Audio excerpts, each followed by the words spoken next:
Hey guys, what's going on? This was my 23.0 tier list, where I very specifically decided to make a very controversial choice to create an S++ tier category. Something that was above something that was just a damage dealer. And I specifically did it because I felt that the only thing that could beat a regular damage dealer was percentage damage. I thought that percentage damage was king. A lot of people disagreed with me. Apparently the Rush Royale development team did not disagree with me because we just have information on 23.2. 23.2, like 23.1, but a little bit bigger, is going to be another small patch. If A-Friend Gaming is to be believed, there also might be a 23.3. I opted to not talk about it because his previous post for 23.1 is what is basically going to be in 23.2. And so you kind of have to, at this point, take his information with a grain of salt. But he did talk about 23.2, which is what I'm going to be talking about right now. And then 23.3, a bit later, but also very soon, is that. And then it followed by 24.0, which is the big patch, which will be the what's getting talents, maybe the change to dungeons. I don't know. But for what we're talking about right now, 23.2 is going to be out next week. This is a much bigger patch than the bug fix of 23.1, the big nothing of 23.1. This is going to impact a lot of the game. And I don't think it's for the better, but I do understand why they're doing it. So I'm going to give them a little bit of credit, take a little bit of credit, or take a little bit back. Because I don't necessarily like this change, but not for the reason why I feel like a lot of people are not liking this change. So what is the change? They're continuing the efforts to make battles shorter. They're increasing the health of monsters in PvP, starting with Wave 10. So that's essentially going to be kind of like Armored Leagues. I don't remember what wave Armored Leagues or Armored Monsters start, but it's basically the continuation of that train of thought.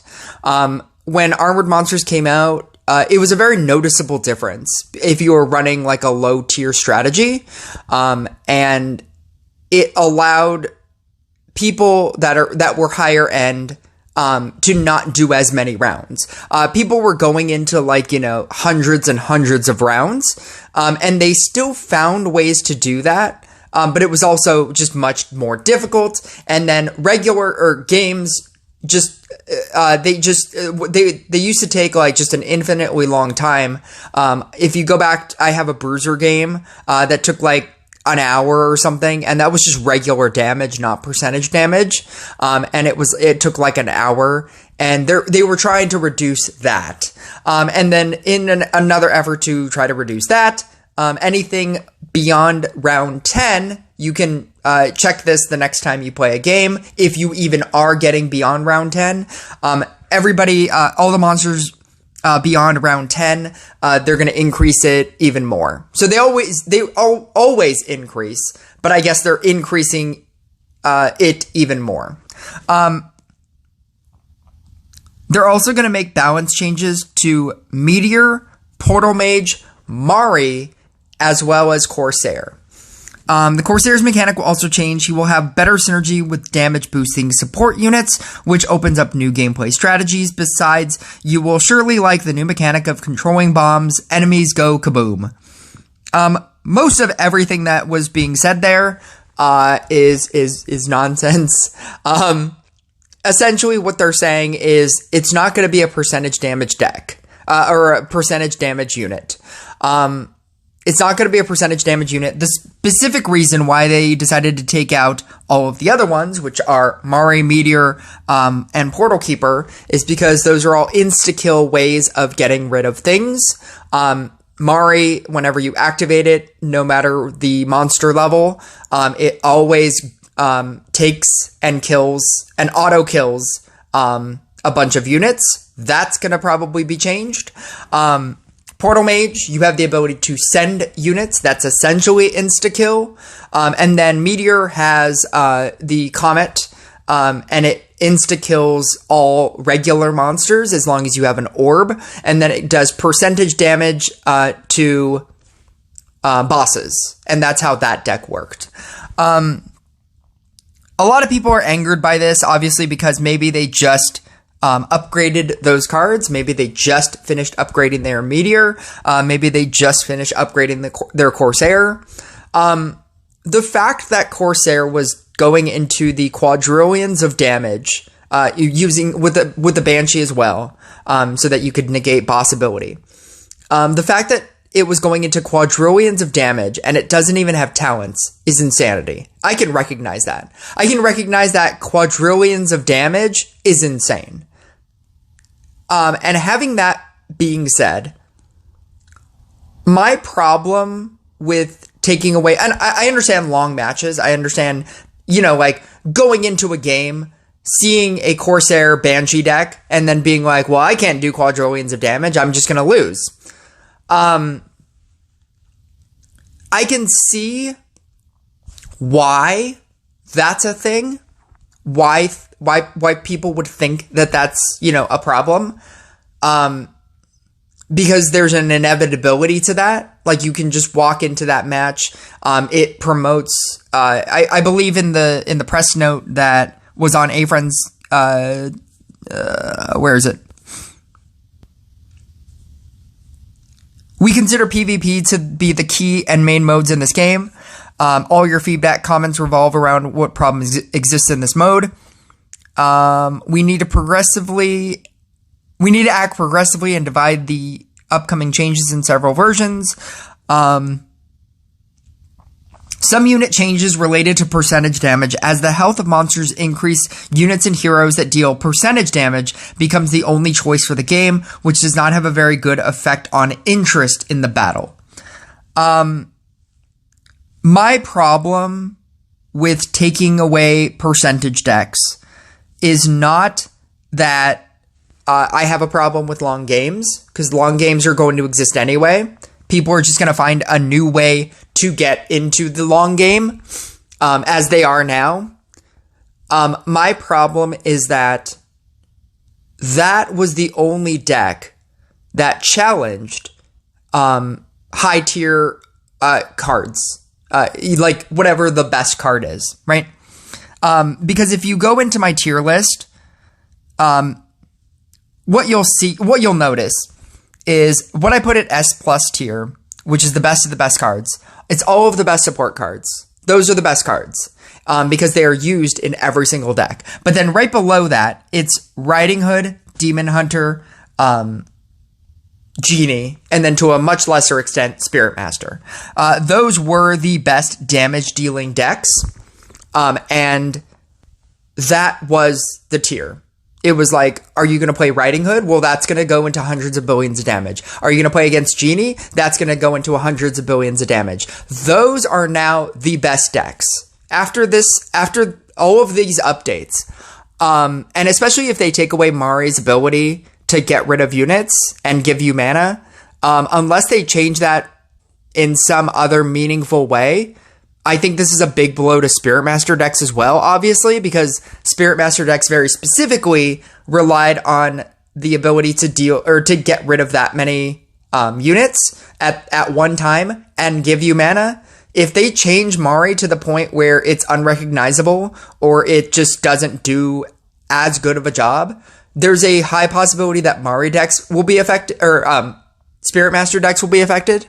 At which point, Genie, Demon Hunter, Demon Hunter to a lesser extent, but Genie and Riding Hood, the two event units, are going to be the best units. At which point, it would be a very hard argument for me to not say that this game is pay to win. And I think that is what they are trying. They are inadvertently leading towards.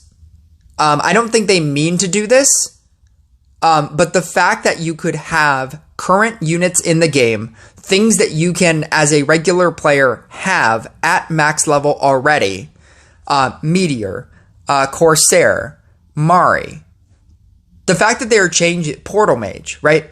The fact that they are changing this so that they are going to now be probably significantly worse than everything else, so that it keeps more in line to what they are as a unit. And they just go back to regular damage dealers. They are probably not going to be as good as whatever the meta is. And the reason why I liked it, the reason why I liked having an S++ tier, was because it gave this game a little bit of variance. Because the variance, without that, the variance is, do you have Riding Hood? Do you have Genie? And are they at max level? And if you don't, you're gonna lose. And if you do, you have a 50-50 shot. That's the variance of this game. Without that category of percentage damage decks, that is the variance. You cannot beat Genie or Riding Hood, like a maxed out Genie or Riding Hood, with any other maxed out deck. I've seen it. It's incredibly difficult. I've seen like one unit Genie decks or one unit like Riding Hood decks, where they're dealing with like Necromancer and Sea Dog and Shaman, right? Like a toxic deck, and the toxic deck killed off everything on their board except for one Riding Hood, and they were still able to survive for a reasonable amount of time until they could just recover and then eventually beat them. There is no rock, paper, scissors in this game. I was going to use a Magic the Gathering example, but if you ever played StarCraft, I think that's a better example. So the Zerg colony, they specialized in getting a whole bunch of units for really cheap, so that you could attack the player at the earliest. It was called Zerg Rush. You had the ability to make a lot of units that were very weak, but they were very cheap.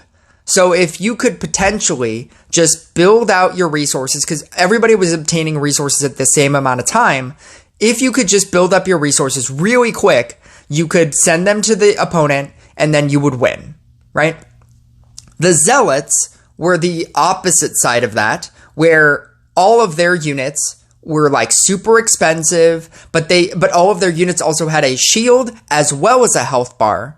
So as long as you could eventually like last and wait, you could obviously be stronger than everybody else, but you had to spend double the amount of resources. And so that was your weakness, but also your strength. And then the Marines or the Terrans, they were just middle of the road. Like, it cost a reasonable amount. They were, they were like the balanced unit.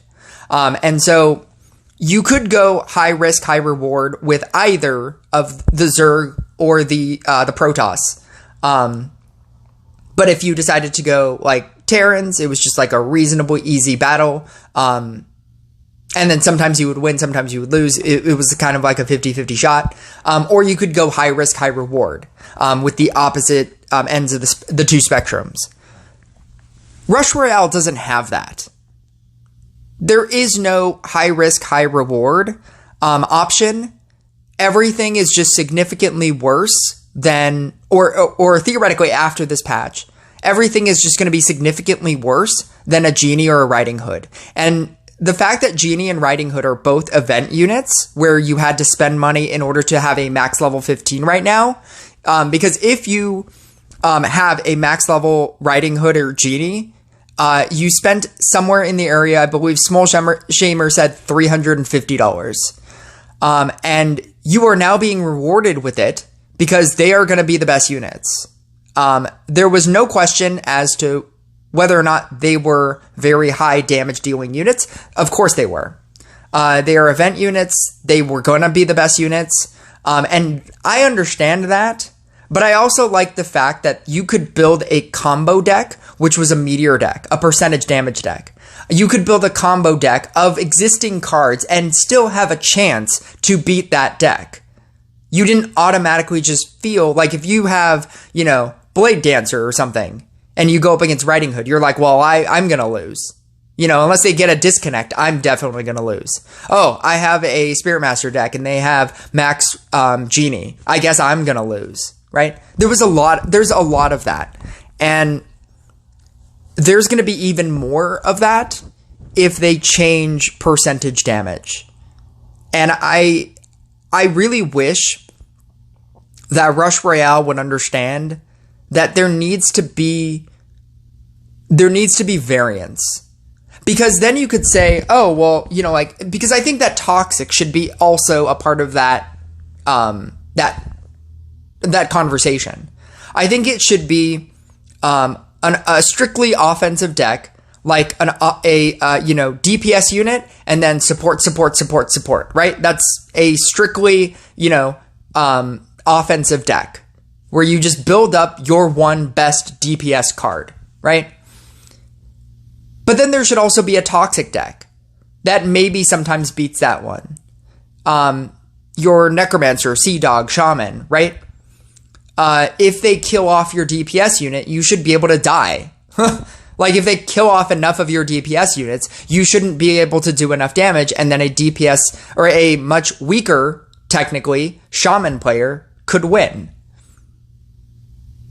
But the problem is that DPS cards deal so much damage that they will last until double bosses and obtain that amount of mana, and it doesn't matter. There should be decks that are theoretically stronger than a DPS deck, which was a percentage damage deck. It was a combo deck. And a combo deck would probably die to a toxic deck.